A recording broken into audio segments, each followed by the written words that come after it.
आज के इस लेक्चर के अंदर हम डिस्कस करेंगे यील्ड को। अब यील्ड क्या होते हैं और इसकी जो टाइप्स है, percentage yield, actual yield, theoretical yield, और साथ में इससे जो रिलेटेड न्यूमेरिकल है उसको मैं साथ करूँगा। अब सबसे पहले यील्ड के बारे में आप लोगों को बताओ कि यील्ड क्या होता है। किसी भी रिएक्शन के दौरान जो प्रोडक्ट ऑब्टेन्ड होता है उसको हम बोलते हैं yield. Amount of product form during a chemical reaction is known as yield. अब यील्ड डिफरेंट तरह के होते हैं। एक को हम बोलते हैं थ्योरेटिकल यील्ड, दूसरे को हम बोलते हैं एक्चुअल यील्ड, और तीसरे को हम बोलते हैं परसेंटेज यील्ड। अब जो थ्योरेटिकल यील्ड होते हैं ये हम जो बैलेंस केमिकल इक्वेशन से प्रोडक्ट को कैलकुलेट करते हैं, यानी रिएक्टेंट से कितना प्रोडक्ट बनाए in a balance chemical equation is known as theoretical yield. यानी जिस तरह मैंने आप लोग को मोल मोल मोल मास वगैरह बताया, बैलेंस केमिकल इक्वेशन को लिखकर रिएक्टेंट की कितनी अमाउंट है तो प्रोडक्ट की कितनी अमाउंट बनेगी by using balance chemical equation, उसको हम बोलते हैं थ्योरेटिकल यील्ड। दूसरा जो है ना वो है actual yield. Actual yield is also known as experimental yield. Actual yield जो केमिकल रिएक्शन के दौरान जो प्रोडक्ट बनता है, आप लोगों ने कोई केमिकल रिएक्शन परफॉर्म कर लिया और रिएक्टेंट से कितना प्रोडक्ट बन गया उसको हम बोलते हैं एक्चुअल यील्ड, जो केमिकल रिएक्शन के दौरान असल में बने।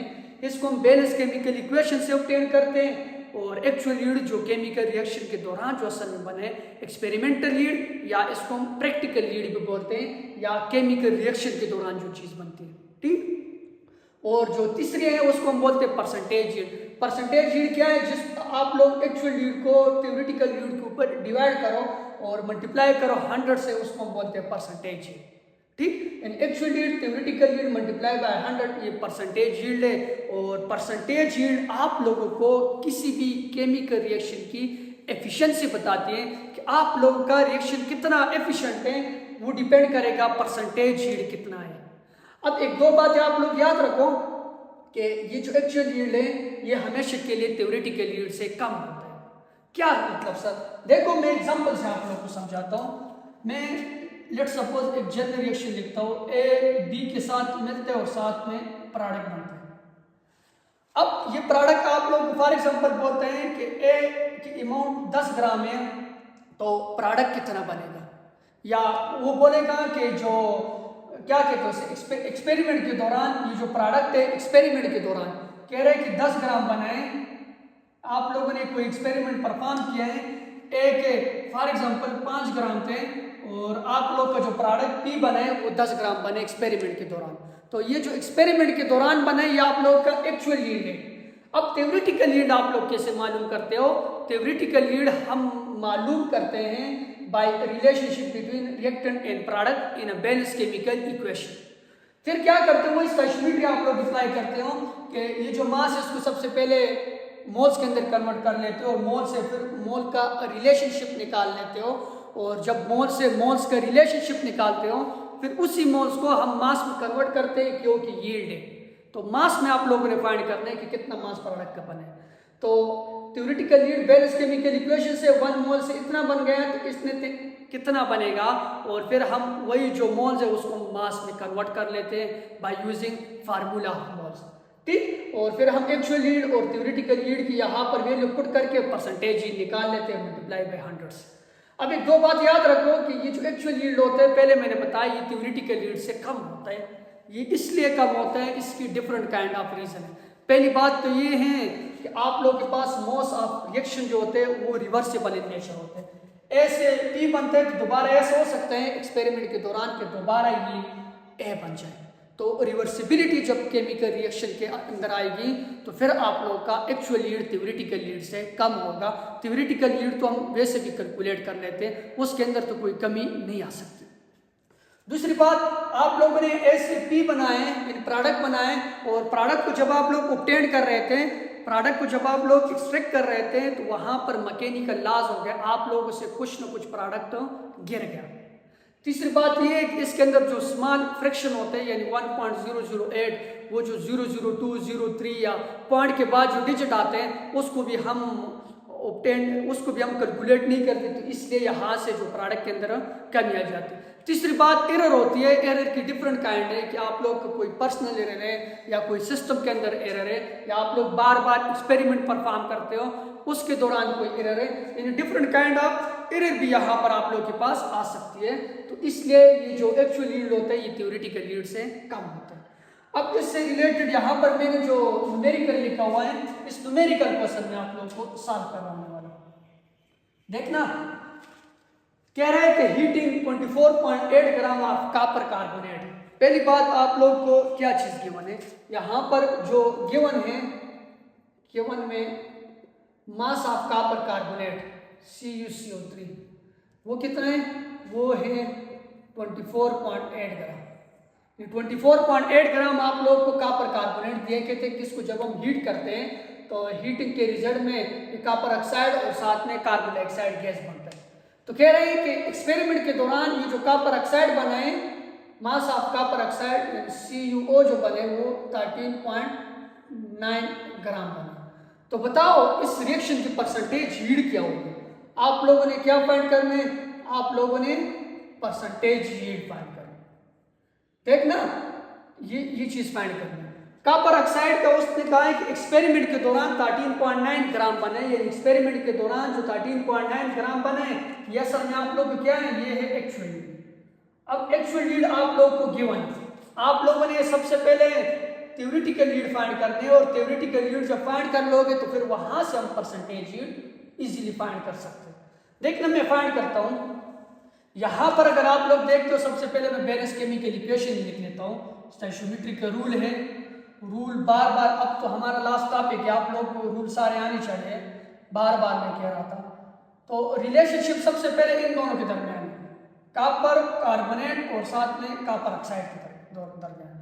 अब अगर आप लोग बेरेस केमिकल इक्वेशन को देखते हो तो 1 मोल से 1 मोल बनेगा। अब यहाँ पर तो उसने मोल्स दिए नहीं है, यहाँ पर तो उसने मास दिया है। तो स्टोइचियोमेट्री का रूल ये है कि जो भी चीज़ें गिवन हो उसको सबसे पहले मोल्स के अंदर कन्वर्ट कर लो। मोल्स के अंदर कन्वर्ट करने के बाद फिर मोल से रिलेशनशिप करवाओ। फिर अगर आप लोगों से मास पूछा है तो फिर क्या करो, फिर यहाँ पर इसको मास में कन्वर्ट कर लो। अब असल में ये जो हमने मास रिलेशनशिप पढ़ लिया, ये वही चीज़ है। देखना, मैं इसको सॉल्व करता हूँ। कॉपर कार्बोनेट के 24 ग्राम है। अगर आप लोग कॉपर कार्बोनेट को देखते हो, इसका मोलर मास अगर मैं निकालूं, molar mass of copper carbonate, copper का जो एटॉमिक मास होता है दैट इज 64, कार्बन का जो होता है दैट इज 12, और ऑक्सीजन का जो होता है दैट इज 16, 16 3 जार 48। अब 48 को 12 के साथ प्लस करो, answer will be 60, 60 plus 60 answer will be 120, 120 plus 4 answer will be 124। इसका जो मोलर मास है दैट इज 124 ग्राम पर मोल। अब इसका मोलर मास कितना आ गया, 124 ग्राम पर मोल आ गया। मैं ऊपर वालों को यहां से मिटाता हूं, इसको आप लोगों को फाइंड करने के लिए इसको भी हटा देता हूं।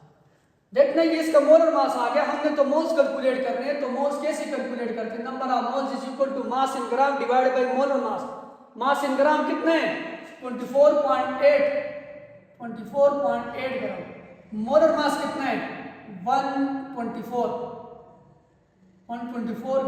ग्राम पर मोल। ग्राम ग्राम के साथ क्या 24 है और साथ में 124 है, तो 24 और 124 को अगर आप लोग देखते हो तो इसका डबल है। तो आप लोग सिंपल डेसिमल शिफ्टिंग करवा लो। इस पॉइंट को जब आप लोग इधर लेके आओगे तो क्या लगा लोगे, 0 पॉइंट लगाने के बाद आप लोग डेसिमल को शिफ्ट कर सकते हो। अब ये 248 बन गया। 248 को जब आप लोग 124 के ऊपर डिवाइड करते हो, आंसर विल बी 0.2 मोल, 0.2 मोल। अब आ गया, सिंपल है। अगर आप लोग को 1 मोल से 1 मोल मिल रहा है, 1 मोल से 1 मोल मिल रहा है, तो 0.2 से कितना मिलेगा, 0.2 ही मिलेगा। यानी कॉपर ऑक्साइड के जो मोल्स है ना, वो कितने, वो 0.2 है। किससे, 24.8 ग्राम से आ गया आप लोगों के पास।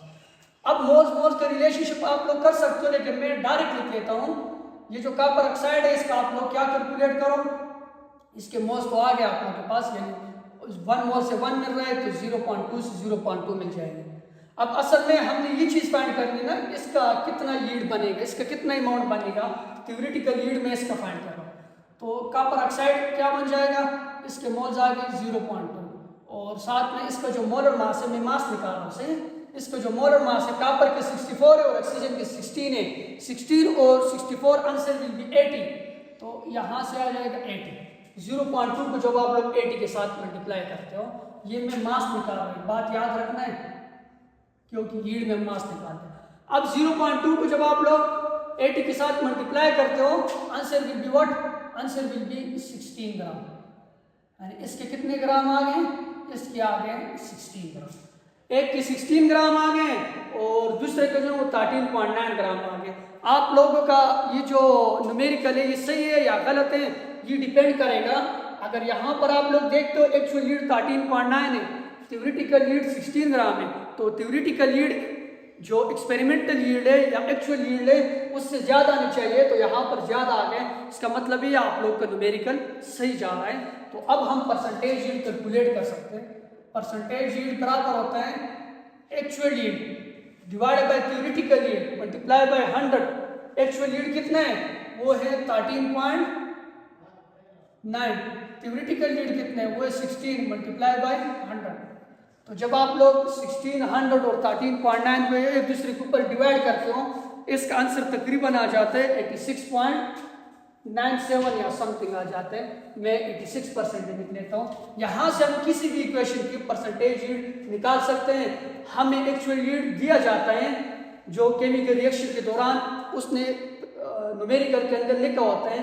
थ्योरेटिकल यील्ड हम वेरियस केमिकल इक्वेशन से फाइंड कर लेते हैं और फिर परसेंटेज यील्ड हम actual yield divide by theoretical yield multiply by 100। तो परसेंट एफिशिएंसी इस रिएक्शन की 86% आ गई।